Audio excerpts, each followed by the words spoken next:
I didn't flinch when the words left her mouth. Didn't toss the glass I was holding.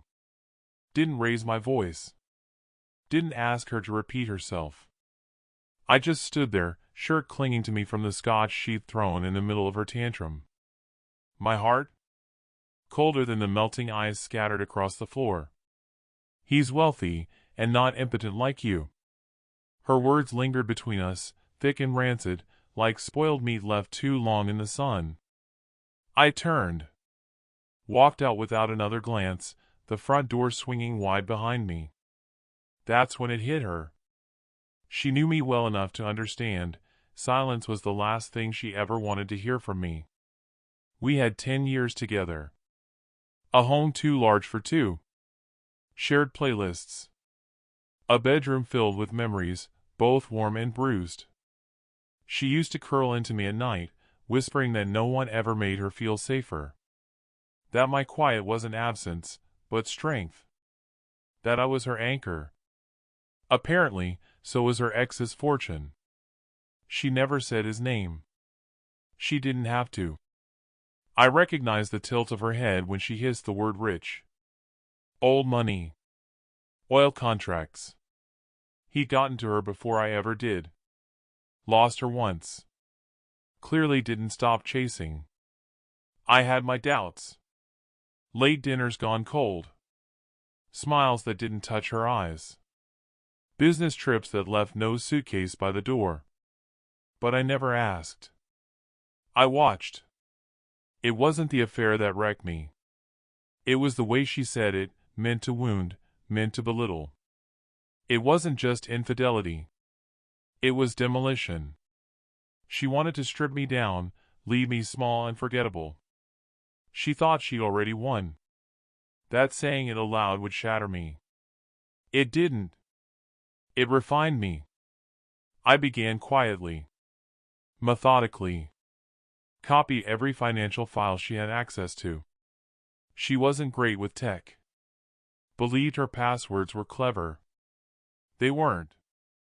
I uncovered a shared account with her lover, buried under a shell company in Dubai. I tracked every deposit. Every withdrawal. Then came the phone records. Burner numbers. A private investigator confirmed what I already knew. She wasn't just cheating. She was blueprinting a life without me. So, I let her believe I was fading. Stopped arguing. Let her win fights that never had meaning. Came home late. Slept in the guest room. She mistook my stillness for surrender. But I was building. Shifted our assets into trusts under my sister's name. Quietly sold off stocks. Converted them into crypto wallets she had no clue about. Closed our joint account 48 hours before she could serve me divorce papers.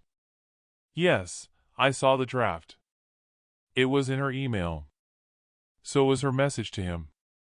Once this is over, we'll be free. He'll be fine, he's used to being second best anyway.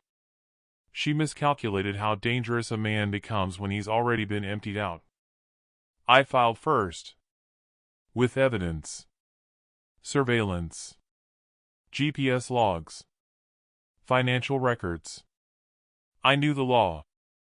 I studied it before I ever became a strategist. I wasn't just ending a marriage.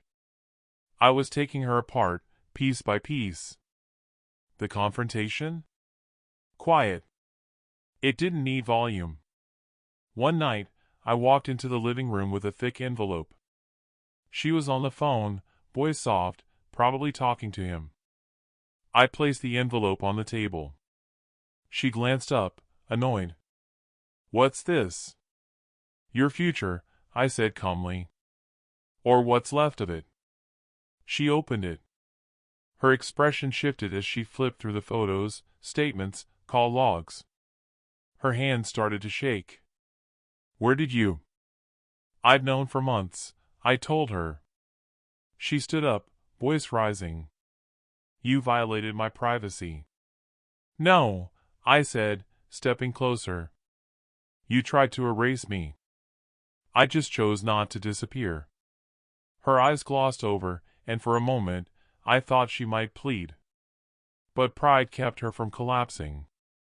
So I handed her the final document.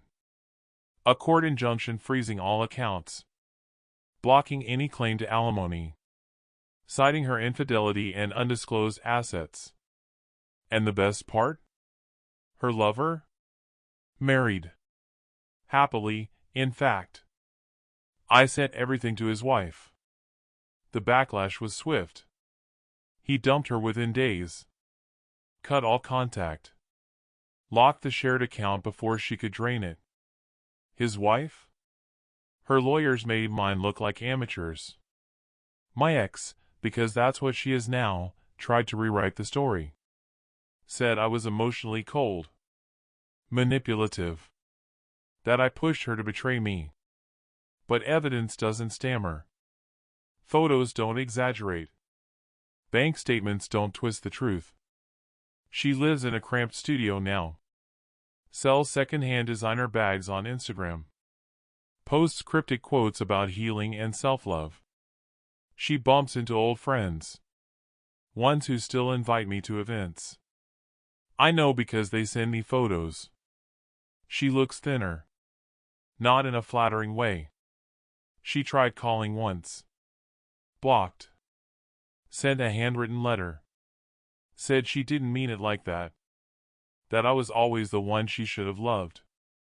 I never responded. I didn't owe her closure. What I gave her was consequence. Some nights, I replay it. That moment she realized I hadn't walked out in defeat. I had walked toward detonation.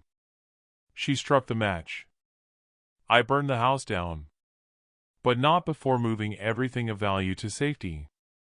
She thought she'd shattered me. But you can't break someone who rebuilds in silence.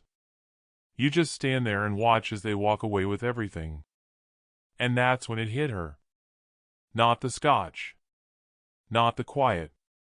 Not even the envelope. It was realizing that I wasn't the fool she married. I was the reckoning she invited in.